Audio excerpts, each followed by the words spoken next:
Hello students, today we are going to analyze the determinants of aggregate demand.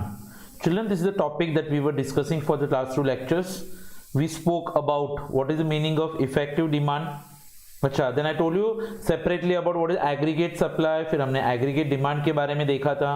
अच्छा, दोनों diagrams को combine करके then we arrived at what's known as effective demand. Now, as I told you children, in the short run, it's not possible for us to change aggregate supply. That is why Keynes attach more importance to aggregate demand. तो short run में बच्चों हम लोग aggregate demand को manipulate कर सकते हैं, उसको चेंज कर सकते हैं. तो ये जो आंसर हम लोग पढ़ने जा रहे हैं, this question that's called as determinants of aggregate demand. So according to that Keynes general theory of employment, interest and money, they say that employment is generated by effective demand. Market में अगर effective demand कम होता है तो automatically आपको दिखेगा कि like employment भी कम होगा. अभी देखो लिंक क्या है इसमें. Employment depends upon effective demand. Effective demand will depend upon aggregate demand, right. अच्छा, अभी एग्रीगेट डिमांड किसके ऊपर डिपेंड करता है बच्चों लोग? Aggregate demand. Aggregate demand will depend upon lots of different factors children, जैसे कि कंजम्पशन पे हम लोग कितना पैसा खर्च करते हैं, how much amount of money is being spent on investment. अच्छा, what is the role of the government in the economy. So all this factors together children will always determine कि लाइक हमारे देश का एग्रीगेट डिमांड या फिर effective demand का level क्या होगा. So we will first go through this flow chart which actually tells you like what exactly are the determinants of aggregate demand. Then we'll see like अगर इसको हम लोग theory answer में convert करना चाहते हैं तो इसको कैसे बना सकते हैं हम लोग. तो as you can see on your screen children, इसका लिंक क्या है देखो. हमारा इनकम जो होता है बच्चों लोग, क्या हमारा इनकम किसके ऊपर डिपेंड करेगा? एम्प्लॉयमेंट के ऊपर. समझ में आ रहा है कि if there is more employment, people will earn more income. बच्चों अगर एम्प्लॉयमेंट लेवल्स ही कम है तो लोगों का इनकम लेवल्स भी क्या होगा? कम होगा. लेकिन जैसे कि मैंने बताया था आपको, employment is determined bye effective demand in the country. बच्चों हमारे देश में इफेक्टिव डिमांड कितना है इसके ऊपर डिपेंड करता है कि हमारे देश में जॉब्स कितने मिलेंगे, और जॉब्स कितने मिलते हैं वो तय करेगा बच्चों के लिए लोगों का इनकम कितना होगा. अच्छा, अभी इफेक्टिव डिमांड के तो दो डिटर्मिनेंट्स आते हैं. एक साइड में आता है बच्चों लोग aggregate demand, and on the other side children we will have the aggregate supply, right. अच्छा, जैसे कि मैंने आपको बताया aggregate supply is not possible for us to change in the short run. तो हम लोग किसको चेंज कर सकते हैं? एग्रीगेट डिमांड को. तो एग्रीगेट डिमांड को कैसे चेंज करने का? तो aggregate demand children is determined by three other factors, that's called as C plus I plus G. क्या क्या आता है? C plus I plus G, जहां पे C would mean consumption expenditure. अच्छा, I का मतलब होता है बच्चों लोग इन्वेस्टमेंट एक्सपेंडिचर, और G का मतलब होता है गवर्नमेंट एक्सपेंडिचर. सो मेरा इनकम दो पार्ट्स में डिवाइड होता है. कुछ पैसा मैं गुड्स एंड सर्विसेज पे खर्च करता हूं, कुछ पैसा मैंने बचा के रखा है. तो जो मैंने गुड्स एंड सर्विसेज पे खर्च किया उसको हम लोग सी बोलते हैं कंजम्पशन. जो मैंने बचा के रखा वो मैंने बैंक में डाला, बैंक ने उस पैसे को इन्वेस्ट किया है. अच्छा, हम लोग जो टैक्सेस पे करते हैं चलो उसमें से गवर्नमेंट भी कुछ पैसा इकोनॉमी में खर्च करती है. So it's become C plus I plus G. Consumption ज्यादा है, एग्रीगेट डिमांड ज्यादा होगा. इन्वेस्टमेंट ज्यादा है, एग्रीगेट डिमांड ज्यादा होता है. गवर्नमेंट एक्सपेंडिचर ज्यादा है, एग्रीगेट डिमांड ज्यादा होता है. अच्छा, ये तीनों भी फैक्टर्स अगर कम है, मतलब कंजम्पशन पे कम पैसा जा रहा है, इन्वेस्टमेंट कम है, गवर्नमेंट एक्सपेंडिचर कम है, तो ऑटोमेटिकली चिल्ड्रन एग्रीगेट डिमांड भी क्या होगा? कम होगा. अच्छा, now children what determines consumption. हम लोग खर्चा कितना करते हैं बच्चों लोग, ये किसके ऊपर डिपेंड करता है? एक हमारा इनकम, और दूसरा होता है बच्चों लोग प्रोपेंसिटी टू कंज्यूम. क्या बोला है? एक होता है हमारा इनकम और एक होता है हमारा propensity to consume. See children, your consumption is basically a function of income. आप कितना खर्च करोगे ये तो डायरेक्टली आपके इनकम के ऊपर डिपेंड करता है. If you earn more you will spend more, if you earn less तो automatically children you will spend less, right. अच्छा, then children what is propensity to consume? खर्चा करने का टेंडेंसी. आपका खर्चा करने का टेंडेंसी बच्चों दो फैक्टर्स के ऊपर डिपेंड करता है, जिनको हम लोग आगे जाके डिवाइड करते हैं. सब्जेक्टिव फैक्टर्स होते हैं और ऑब्जेक्टिव फैक्टर्स होते हैं.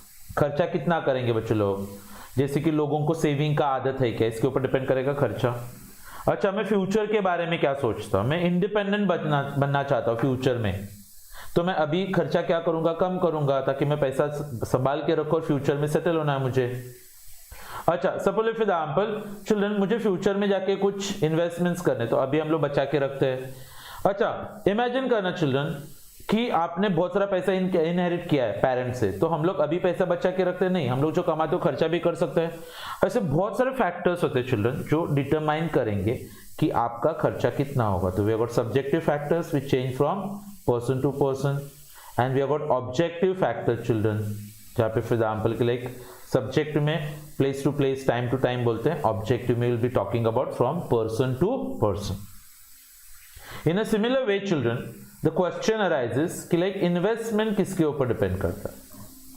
तो इन्वेस्टमेंट बच्चों लोग दो चीजों के ऊपर डिपेंड करेगा. एक होता है रेट ऑफ इंटरेस्ट और दूसरा होता है marginal efficiency of capital. Rate of interest कैसे बच्चों लोग, suppose for example children market में रेट ऑफ इंटरेस्ट ज्यादा है तो आपका इन्वेस्टमेंट्स क्या होगा, कम होगा. मार्केट में रेट ऑफ इंटरेस्ट कम होगा तो आप लो रेट ऑफ इंटरेस्ट में बोरो करके इन्वेस्ट कर सकते हो. यस. अच्छा, दूसरा होता है बच्चों लोग marginal efficiency of capital. Marginal efficiency of capital means कि लाइक तुम जो पैसा इन्वेस्ट कर रहे हो वो तुमको कितना रिटर्न देने वाला है, what's the return on capital. अच्छा, ये जो दो फैक्टर्स है बच्चों इसके आगे के भी डिटरमिनेंट्स आते हैं. जैसे कि हमने बोला इन्वेस्टमेंट रेट ऑफ इंटरेस्ट के ऊपर डिपेंड करता है. रेट ऑफ इंटरेस्ट बच्चों दो फैक्टर्स के ऊपर डिपेंड करता है और वो दो फैक्टर्स होते हैं बच्चों लोग सप्लाई ऑफ मनी और डिमांड फॉर मनी. मार्केट में पैसा कितना सप्लाई हो रहा है और कितना पैसा डिमांड हो रहा है, ये तय करता है कि लाइक मार्केट में रेट ऑफ इंटरेस्ट क्या होगा. जैसे बच्चों लोग किसी भी चीज की कीमत होती है, वैसे पैसे की जो कीमत होती है उसको हम लोग रेट ऑफ इंटरेस्ट बुलाते हैं.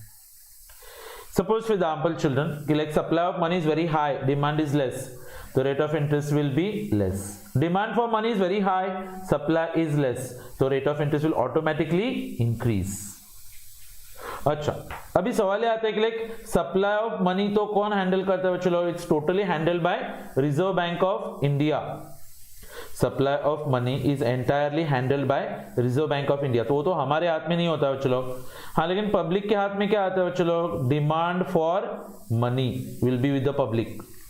तो डिमांड फॉर मनी, तो उसके लिए सवाल आता है कि like why do people prefer liquidity. लोग लिक्विडिटी प्रीफर क्यों करते हैं. Liquidity is what, that desire to hold cash.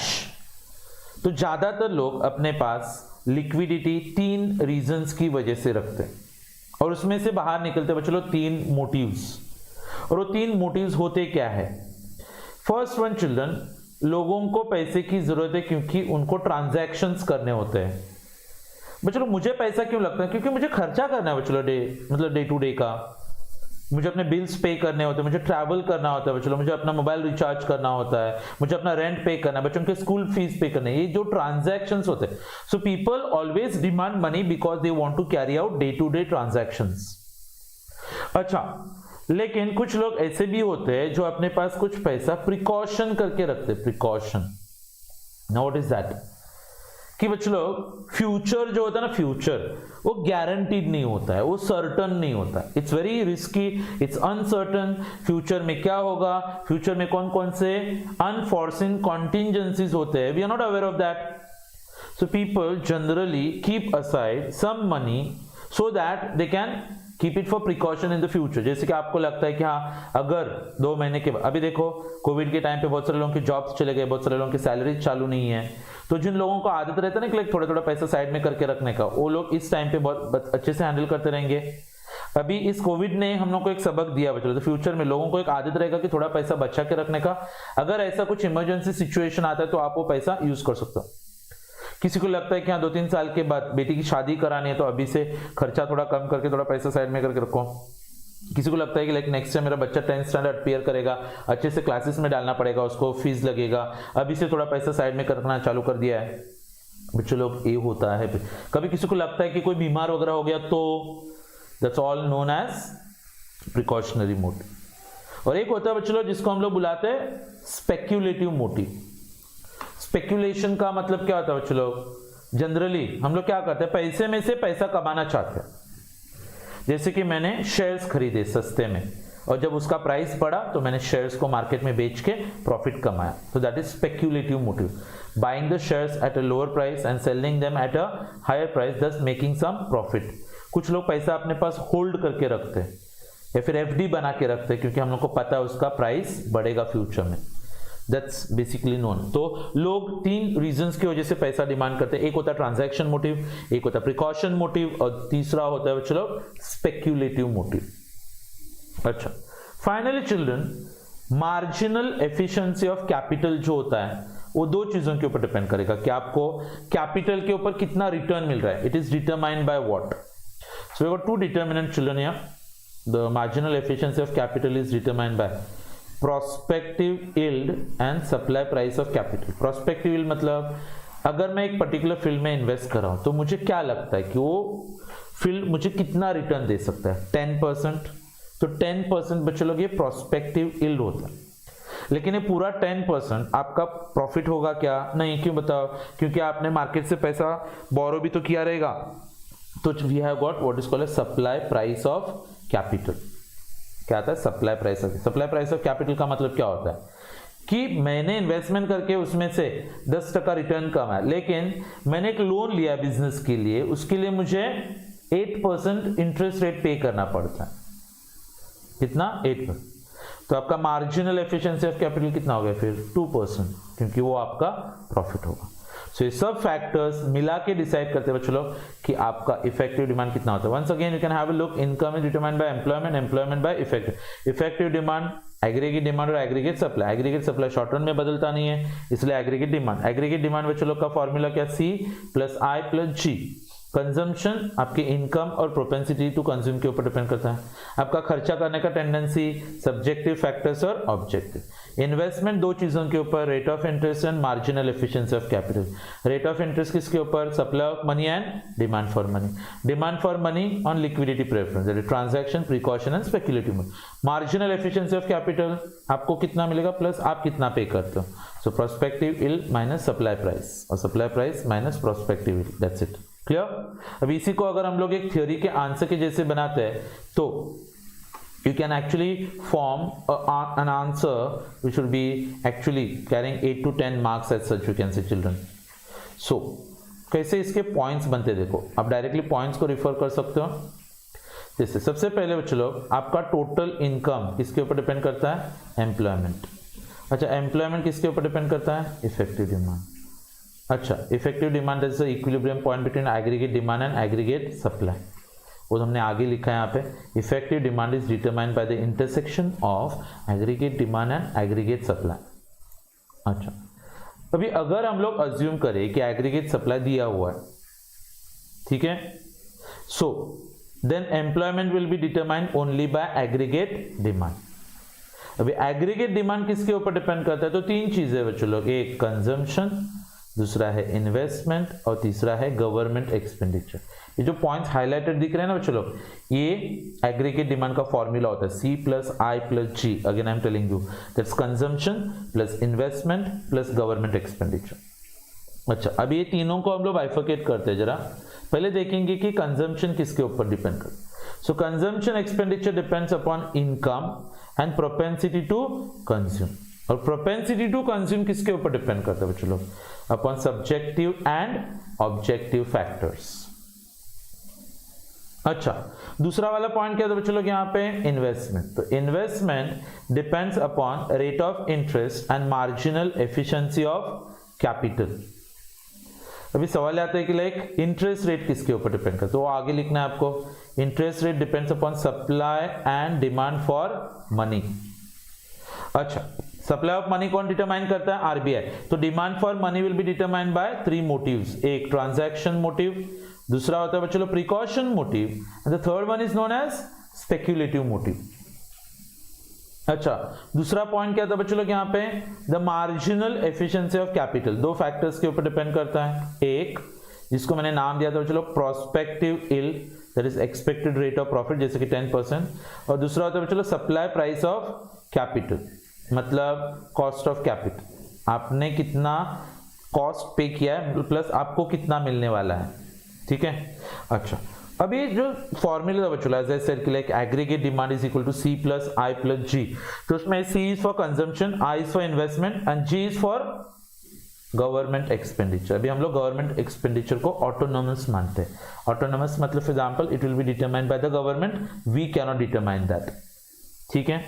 सो अगर हम लोग प्रोपेंसिटी टू कंज्यूम को अनचेंज रखते हैं तो employment will directly vary with investment. तो जितना आप इन्वेस्टमेंट करोगे उतना अपने देश में एम्प्लॉयमेंट क्रिएट होता रहेगा।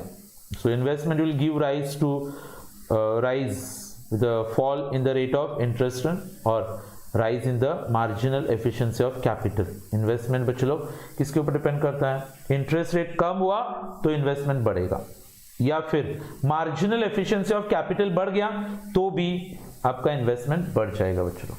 सो अगर आपको एग्जाम में क्वेश्चन पूछा जाता है बच्चों लोग कि like explain what are the determinants of aggregate demand, और even if they ask you what are the determinants of effective demand, तो आप ये वाला आंसर अटेम्प्ट कर सकते हो। थियरी है तो आप स्टार्टिंग में थोड़ा सा एक्सप्लेनेशन दोगे, बाद में आप ये चार्ट बनाओगे और चार्ट में लिखते जाना है बच्चे लोग कौन किसके ऊपर डिपेंड कर रहा है।